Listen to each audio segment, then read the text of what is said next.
faced giant. "How long this time, Heinrich?" He flashed a brilliant smile, his perfect teeth gleaming.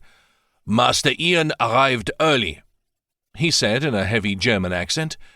He turned to his brother. "Delegate's erste Kunde for today, ja, Alasdair?" "Ja," Alasdair said as he stepped forward with a flawless smile of his own. "Said for you to come at once. Said very important."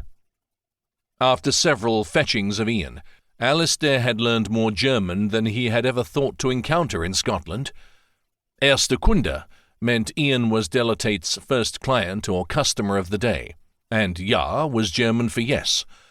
But from the way the Friedrich brothers acted, his brother was not drunk, passed out, nor out of funds. Yet, it appeared Ian had sent the pair. Mrs. Aggie interrupted with another shrill clearing of her throat. "Edinburgh's finest solicitor should nae be seen traipsing into a common brothel this early in the day. So ye'd have no issue if I waited till after midday, eh?" He did so love nettling poor Mrs. Aggie. She acted more mother than housekeeper, and on most days he didn't mind. Her meddling grew a bit thorny at times, but for the most part her caring ways brought a nice bit of comfort to the house. "You know very well that is not what I meant." She puffed up like an angry hen, her white-starched apron nearly popping free of its pins at her rounded shoulders. She shook a finger at the twins. "Ye canna go with them. Ye've always fetched Master Ian in the dead of night before. Ye've appearances to think of." "We bring him in the back way," Alasdair offered, "just like always." Heinrich nodded and gave Mrs. Aggie a kindly smile. "No one see. Das verspreche ich." "What did ye just call me?"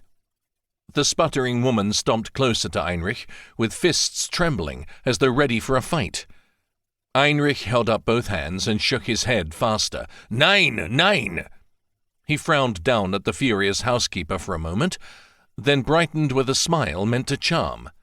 "I said I promise no one see him." Time to take control before Heinrich got hurt.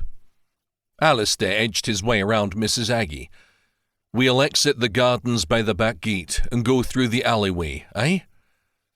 "I'll be having a stern word with Master Ian. I promise ye that." She clasped her hands and twitched with a haughty sniff. "Shame on him for risking such disrespect to his brother's name."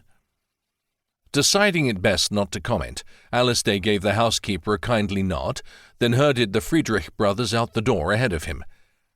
Mrs. Aggie had no idea of Alasdair and Ian's past, and her ignorance was for the best. Life could be a cruel taskmaster and force a man to do many a regrettable thing at times.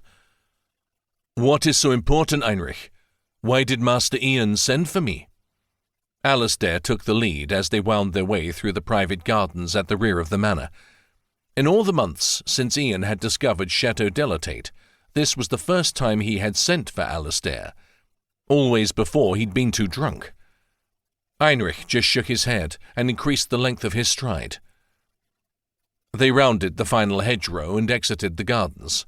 A private cobblestoned alleyway separated the exclusive gentleman's club from Alasdair's property.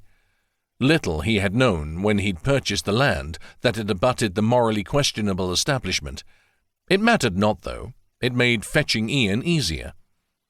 Chateau Delatate maintained a respectable facade while catering to the baser needs of Edinburgh's elite.